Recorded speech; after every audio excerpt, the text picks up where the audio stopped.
Nicolas Dupont-Aignan, Premier ministre si le Front National l'emporte.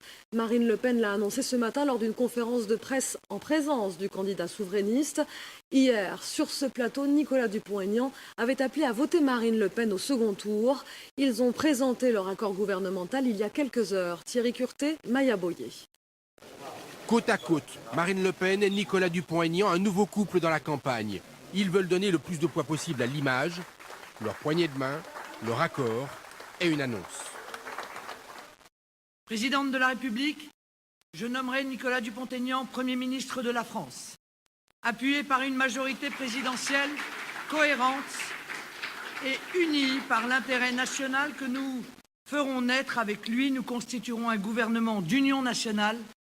Oui, notre conférence de ce matin est un événement historique qui va recomposer la vie politique et permettre à tous les Français qui aiment la France, d'où qu'ils viennent, de se rassembler pour sauver notre pays.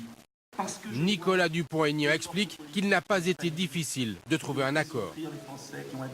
Nous nous sommes rencontrés à plusieurs reprises cette semaine. Eh bien, cette feuille de route, nous l'avons rédigée en quelques minutes parce que c'était évident.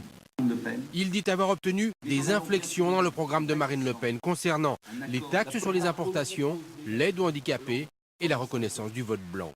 Le projet que nous portons est en même temps le plus juste et le plus susceptible de rendre aux Français leur souveraineté, leur liberté, la maîtrise de leur destin.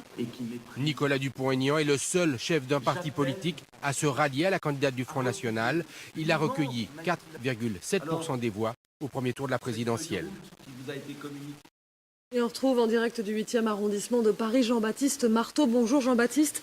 Quels sont les termes de cet accord gouvernemental passé avec Marine Le Pen ?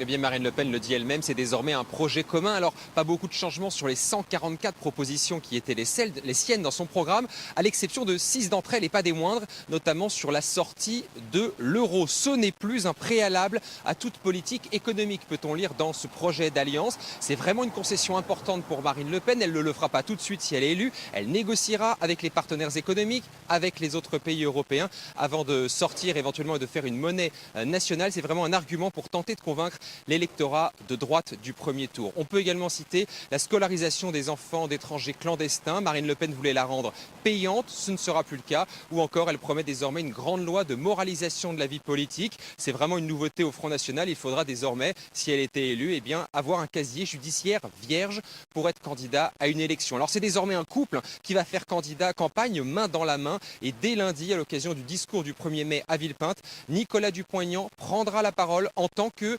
futur peut-être Premier ministre de Marine Le Pen si celle-ci était élue dans maintenant 8 jours à l'Élysée.